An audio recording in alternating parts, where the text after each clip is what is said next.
Welcome back everyone, bit of a late one. I've just watched Nigel Farage on his own channel talking about the acquittal of the police officer today in the Chris Cabba case.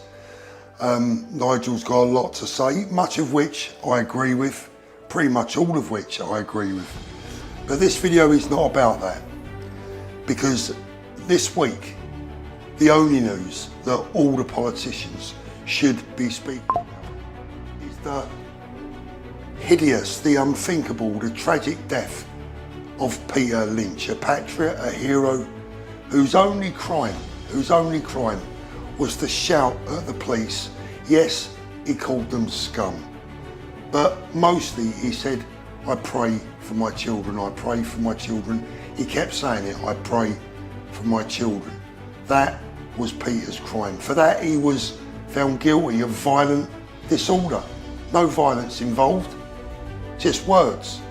Peter was sentenced to 2 years and 8 months in jail. But guess what? We all know now. It turned out to be a death sentence, a death sentence.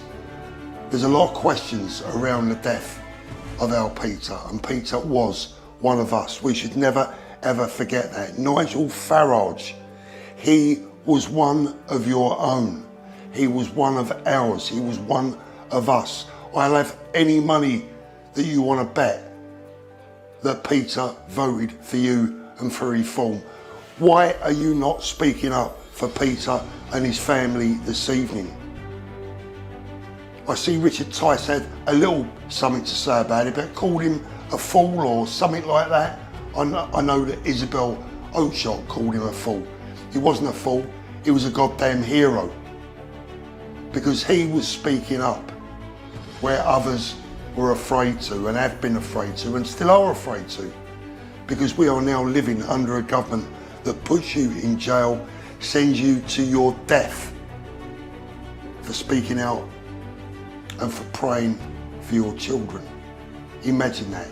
Anyone watching this video right now, this is the UK in 2024. This is the tyrannical government that we are living under in the United Kingdom. They send you to jail and neglect you and allow you to allegedly take your own life in prison. Why was he allowed to do that? Why was he not on a special watch? The man was clearly unwell. He had proven health issues, serious health issues. But he was allowed to do what he did, allegedly. We still don't know the full story. There must be a public inquiry for Peter Lynch. He must never be forgotten, and the way that he was sent to jail and the reasons that he was sent to jail should never ever be forgotten and should never be forgiven. This government, this judiciary that politicised the problems that we had here in the summer with over harsh, horrible, hideous, draconian, over-the-top sentences for non-violent offences. Non-violent offences. Who else do you know? Do you know anyone that's ever gone to jail, let alone for 2 years and 8 months for calling the police scum and for praying for his children? Is there another case in the world outside the Soviet Union, communist China, places like that? And by the way, British governments have been very good and very quick over the years to go sending envoys and diplomats and appeals to anyone and everyone in jail in other countries that are so-called third world countries without a proper political system. Well, that's what we've become. That is what we've become. America, please stand up for us. Please stand with us. Vote for Donald Trump. Stand with your friends, your family, your cousins, your brothers, your sisters in the United Kingdom. We have fought off tyranny together in the past, and we must do it again. You guys need to vote for Donald Trump, and we need to vote this rotten, stinking, horrible government out as soon as we can, before there are more Peter Lynches. God knows, I could even be one of them. One guy was sent to jail in this country for anti-government rhetoric. What does that mean? What is anti-government rhetoric?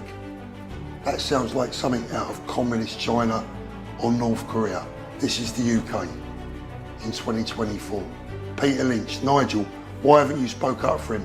Ben Habib, a true leader, a real man, has spoken up for Peter Lynch, and you should be doing the same. Why aren't you?